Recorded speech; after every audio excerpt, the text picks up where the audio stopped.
Tara, samahan niyo akong magluto sa Lutong Bahay Serye. Meron tayong dry hipon na maliit. O, tinatawag sa amin yan, kalkag. O, pinato yung hipon sa ibang lugar naman. Siguro may idea na kayo anong luto natin. No? Meron tayong tanglad, sibuyas, at saka kamatis. Pero depende naman kung naglalagay kayo niyan. So, anong luto nating na laswa tawag sa amin. Pero sa ibang lugar, di ko alam kung anong tawag nila dito.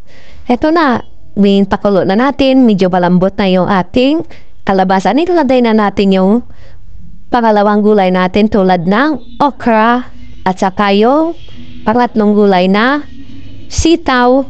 Palambutin na natin yan.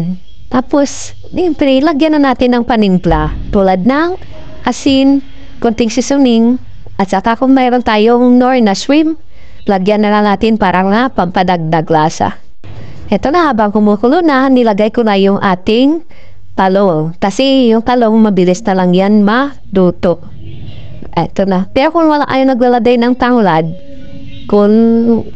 depende naman sa inyo. Pero sa akin, nilagyan ko yan ng tanglad kaya isa siyan sa aromatic at pabango sa ating nilulutong laswa. Tapos ito yung dahon ng saluyot o talbos ng saluyot, yung panglas natin na gulay. Eto na, tapos naglalagay na ako ng kamatis, pero additional na kamatis, pero kung wala ay naglalagay, okay lang man.